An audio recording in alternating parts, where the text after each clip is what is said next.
Football প্রেমী হোক বা না হোক, ব্রাজিল আর্জেন্টিনার দ্বৈরথ নিয়ে জানে না এমন মানুষ খুঁজে পাওয়া দুষ্কর। বিশ্বের ফুটবল প্রেমীদের একটি বড় অংশ হয় ব্রাজিল নয়তো আর্জেন্টিনা সমর্থন করে। আমাদের দেশেও বিশ্বকাপ আসলে এ উন্মাদনা নজর কাড়ে সবার।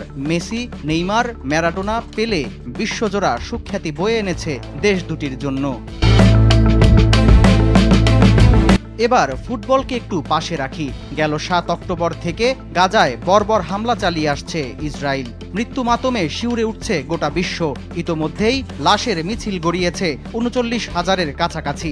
শত শত লাশ, গৃহহীন মানুষের আর্তনাদ, এসব যেন আমাদের চোখে সয়ে গেছে মিডিয়ার বদৌলতে। কিন্তু ফিলিস্তিনিদের এই সংকট সময়ে ঠিক কোন অবস্থানে আছে বিশ্ব ফুটবলের দুই শক্তি ব্রাজিল ও আর্জেন্টিনা?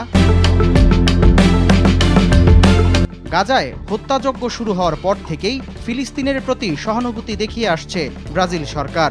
গাজা ইস্যুতে ইসরায়েলের সঙ্গে কূটনৈতিক সম্পর্ক ছিন্ন করতে ব্রাজিলের প্রেসিডেন্ট লুলা ডি সিলভা গেল মে মাসে ইসরায়েল থেকে ব্রাজিলের রাষ্ট্রদূত প্রত্যাহারের সিদ্ধান্ত নেন। এছাড়াও ফিলিস্তিনের সঙ্গে মুক্ত বাণিজ্যের ঘোষণা দিয়েছে ব্রাজিল।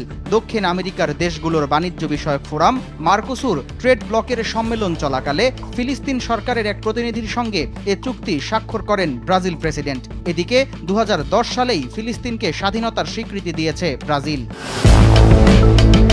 তবে ফিলিস্তিনের প্রতি বরাবরই বিরূপ আচরণ দেখিয়েছে আর্জেন্টিনার সরকার। গেল শনিবার ফিলিস্তিনের সশস্ত্র গোষ্ঠী হামাসকে সন্ত্রাসী সংগঠন হিসেবে আখ্যা দিয়েছে আর্জেন্টিনা।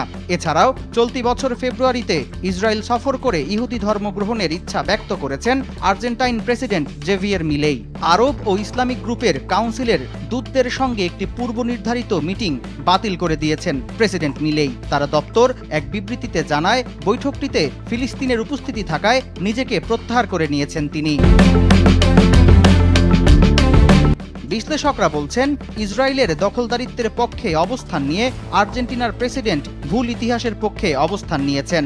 তবে অধিকাংশ আর্জেন্টাইন নাগরিক ফিলিস্তিনিদের প্রতি সহমর্মী।